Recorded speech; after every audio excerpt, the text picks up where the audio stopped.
Thank you very much for listening to these videos, and I hope you enjoy the next one with me and Akio Matsumura, former Japanese ambassador to the United Nations.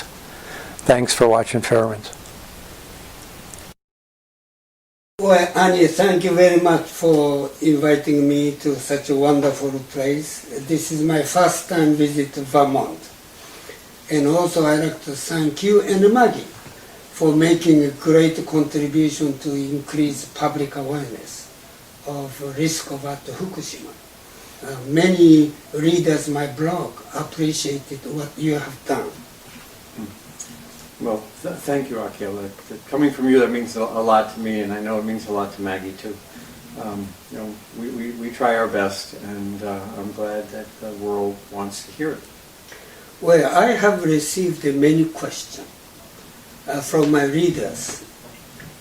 Does TEPCO has the capacity to handle this magnitude of disasters or not? I do not know.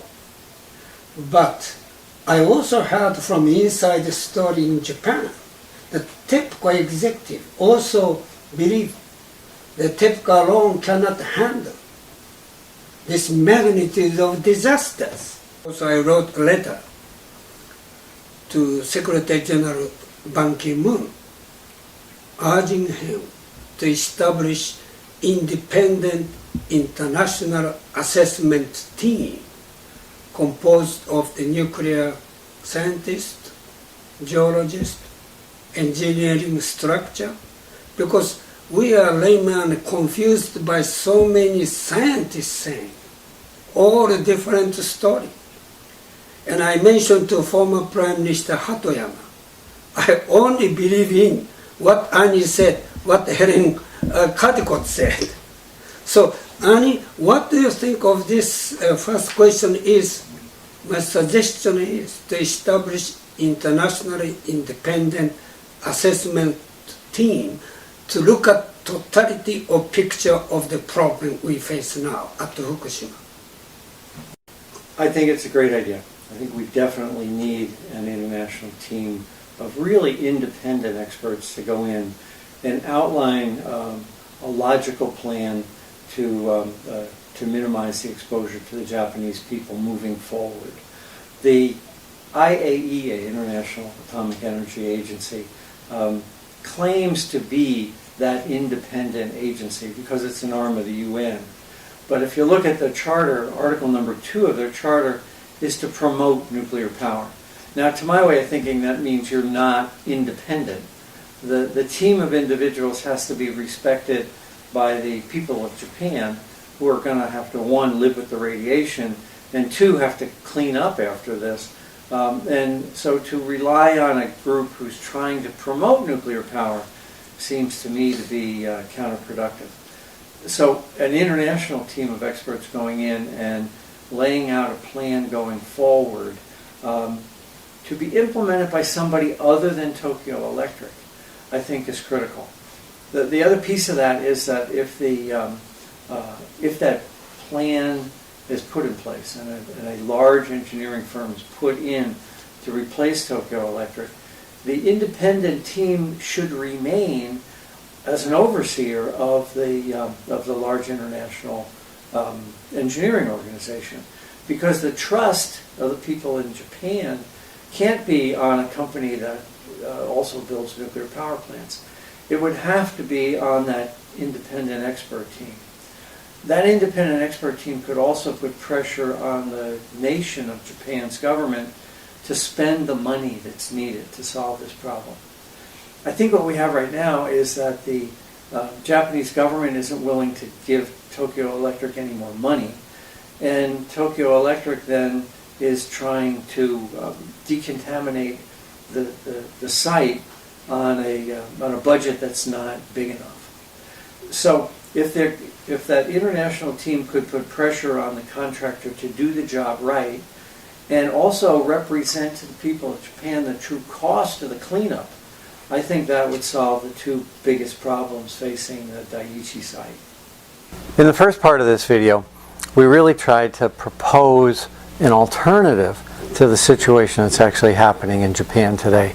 You know, if you read the papers or the different blogs that are out there, you can always find another problem at Fukushima Daiichi. Rats eating the wires, radiation leaking into the ocean.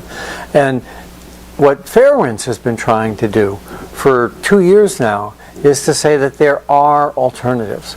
There are alternatives to fixing up the Fukushima Daiichi site, and there are alternatives to nuclear power in the future. So the second half of this video talks about the problems on the site and the potential ramifications for the world moving forward. Please help us with a donation or translation expertise or twittering this to other people so that the message gets out there. Fairwinds needs your help so we can make sure that that one bad day isn't in your backyard. Well, thank you, Annie. I mentioned to political leaders, I went to Japan twice last year. I'm saying this is a national crisis. And a national crisis cannot depend on TEPCO or private sectors. This is really serious crisis, catastrophe, not only for Japan and rest of the world. So that's number one. Now, since the accident, you also warning of danger of reactor number 4, which we understand. It's a huge contaminated water, spent fuel pool. Now you also recently raised the issue, concern about reactor number 3. Would you kindly explain to me what is more your new concern of reactor number 3 compared to reactor number 4? The condition of the site right now is precarious. As long as there's no earthquake, it'll be okay. But that's a big if, you know, where you're sort of counting on an earthquake not occurring in a country that's prone to earthquakes. And by an earthquake, I'm talking about a Richter 7 at or near the site. Now, there's 3 problems with the site right now. The first is the enormous amount of water that's stored on the site in hundreds of tanks. Tokyo Electric isn't letting us know exactly what the radioactive material is in those sites, but there's so much radiation in those tanks. We do know that the exposure to people who are outside of the plant boundary is very, very high. Now, that tells us there's this phenomenon called Bremsstrahlung, and the decay of radioactive material in those tanks is releasing X-rays in very high quantities off-site. That means that those tanks are extraordinarily radioactive. And if there is an earthquake, none of them are seismically qualified. So we could easily have a situation where 700 tanks spring leaks, it runs across the surface of the site and into the Pacific Ocean. That's more contamination in those tanks than has already been released into the Pacific Ocean. So number 1 is an earthquake destroying the tanks and causing them to leak. Number 2 is the concern I've had for years, which is the structural condition of Unit 4. Unit 4's fuel pool has the most fuel and the hottest fuel. It was recently changed out. So a loss of cooling in the Unit 4 fuel pool can still lead to a fuel pool fire and contamination of vast amounts of the country. The chance of a fuel pool fire diminishes with time because the fuel becomes cooler. It's not there yet, but it is approaching the point where if the pool were to lose water, it's likely that the fuel would not catch on fire. That assumes the fuel stays intact. If the earthquake is significant enough to distort the fuel and cause it to collapse, all bets are off, and you can still get heating to the point of creating a fire if the fuel were to break and not be cooled. But the third thing, Akio, is what you referred to as the Unit 3 problem. Unit 3 has less fuel in it than Unit 4.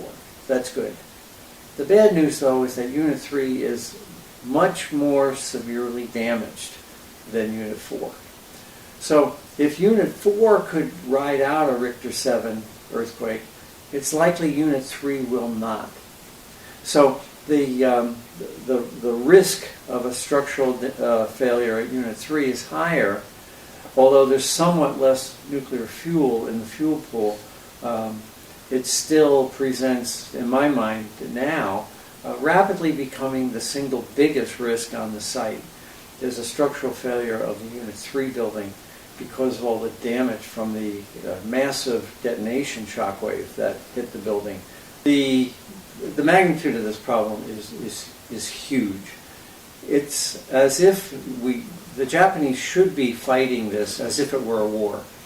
And you don't fight a war on a budget. And I think that's what's happening at Fukushima. Tokyo Electric has minimal funds, and they're doing the best they can with minimal funds. And the Japanese government, it's easier for them to blame the problems on Tokyo Electric rather than face the fact that at the root of this problem is that there's not enough money being spent. So if you're going to solve the biggest industrial accident in history, you're going to need the funds required to do that. And I don't think either party, Tokyo Electric or the Japanese government, want the Japanese people to understand just how deeply in debt the Fukushima Daiichi disaster has put them. I think it's about $500 billion to $750 billion in debt to clean up the site and to clean up the prefecture. What would be really best way to solve this environment health medical issue is happening now at Fukushima? To my way of thinking, there's two problems at the root of the Fukushima issue. The first is the groundwater is continuing to leak into these reactors. Now you have to remember, after the earthquake, the entire Pacific side of Japan dropped by 3 feet. Japan sunk down 3 feet. Well, if you're a building and your structure suddenly drops 3 feet, that causes the floor to crack. And more importantly now, it puts more water pressure on the bottom of the building. So water is flowing into these reactors of Fukushima Daiichi in large quantities, 400 tons a day. Now, if the buildings were clean and had no radiation, that wouldn't be a problem. Let them flood. They're not going to run anyway. But the problem is that the containment has holes in it. The containment has penetrations that where wires came in and out and where pipes came in and out. And the insulation on those penetrations was never designed for high radiation, high temperature, and no one ever thought it would be exposed to salt water. Well, all three of those things happened at Daiichi, and the penetrations have now all failed.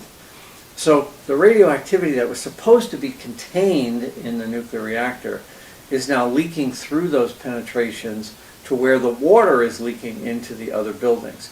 The net effect is we've got pieces of nuclear fuel, small powdery nuclear fuel, mixing in on the floors of these buildings that are now getting large quantities of radioactive water.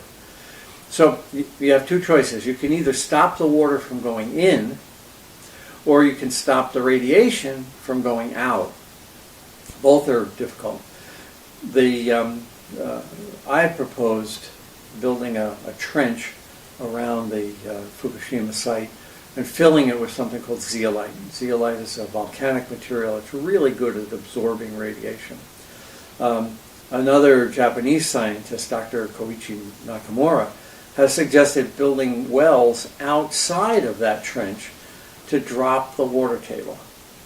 So if you can drop the water table and just pump that water into the ocean, because it will be clean, the zeolite trench will prevent the radiation from getting to those wells. That would reduce the amount of water going into these buildings that have cracks in the foundation. The other alternative is to prevent the radiation from going out. Well, the horse is already out of the barn on that. The radiation is pretty much thoroughly throughout, not just the reactor containment, but also the other buildings. But it's still critical to seal all those penetrations that are leaking. You have to find the leaks and plug them. Now, that's exacerbated by the fact that it's a very high radiation zone. It's not like you can send somebody in with a caulking gun to slap some caulking in these. The radiation levels are frequently near lethal, and finding and stopping those leaks is a priority to get the nuclear fuel out of those nuclear reactors, but it's going to be extraordinarily difficult because of the high radiation levels. So the best solution for the amount of water that's being built up, 400 tons a day, is to drop the water table and to prevent any further water from going in. Fairwinds has been approached by 2 American manufacturers with solutions to the problems at Daiichi, and tried to get that technology implemented in the Daiichi cleanup. The Japanese have rejected both of these American manufacturers, and I'm sure there's been others. But the fact of the matter is that the technology for the zeolite trench is in use in America right now at the West Valley site, and is a proven track record of being very, very effective. So we're in a situation where an effective American technology is being prevented from being implemented in Japan by either the Japanese government or Tokyo Electric, and I really don't know which. Well, Anya, thank you very much for explaining to us a basic issue, and I'm sure there are so many other issues. And this nuclear plant accident has raised enormous the issue the human being has never experienced. But we have to continue to study and also to bring wisdom of international team together. I cannot think any other way to suggest except to bring wisdom, experience, and please help Japan and the world. Thank you again, Annie and Maggie, Helen, all your effort. Hi, this is Maggie Gunderson, and I wanted to thank you for watching this video. I also want to thank you for helping us do this work. We have an incredible team here at Fairwinds, and they've worked hard to bring you the cutting-edge information about nuclear safety in the world. We put a lot of energy and a lot of heart into our work, and we give you the answers that you're never going to get from the mainstream media. Please help us. Please contribute, either send a check or donate via PayPal, and help us to continue to bring you the cutting-edge information you count on. Thank you.